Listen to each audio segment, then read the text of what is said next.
C'est quoi le Saint-Esprit et sa divinité? Cher ami, est-ce que tu connais? Salut et bienvenue sur ma chaîne. Aujourd'hui je vais parler de c'est quoi le Saint-Esprit et sa divinité. Le Saint-Esprit est une entité divine au cœur de la doctrine chrétienne.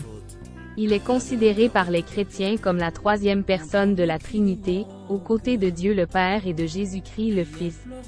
Dans la Bible, le Saint-Esprit est mentionné à de nombreuses reprises et joue des rôles essentiels dans le plan de salut de l'humanité.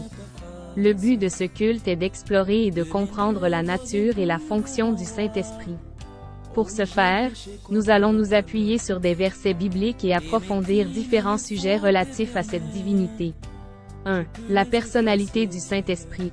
Le Saint-Esprit est décrit comme ayant une personnalité distincte.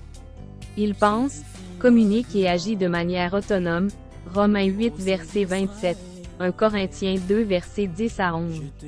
Il possède des attributs qui confirment sa divinité, tels que l'éternité, Hébreux 9 verset 14, l'omniscience, 1 Corinthiens 2 verset 10 à 11, et l'omniprésence, Psaume 139 versets 7 à 10. 2. Le rôle du Saint-Esprit.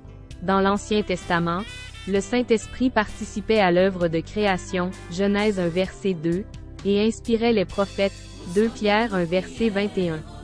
Dans le Nouveau Testament, le Saint-Esprit est venu habiter en chaque croyant après la mort et la résurrection de Jésus, Actes 2 versets 38 à 39, 1 Corinthiens 3 verset 16.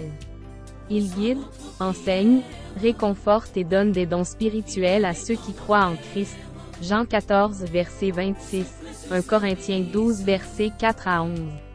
Le Saint-Esprit porte également un rôle actif dans la sanctification des croyants, les aidant à grandir dans la vie chrétienne et à refléter la nature de Christ.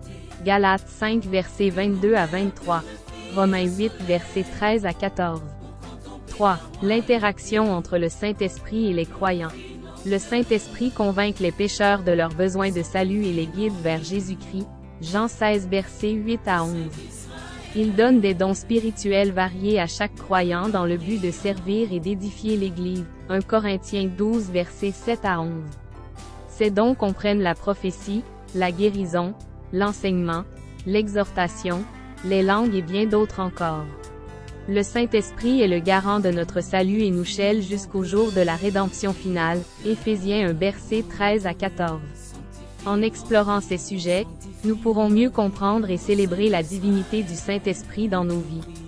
Rappelez-vous que cette présentation n'est qu'un aperçu général et qu'il est essentiel de poursuivre votre propre étude biblique pour approfondir votre connaissance du Saint-Esprit.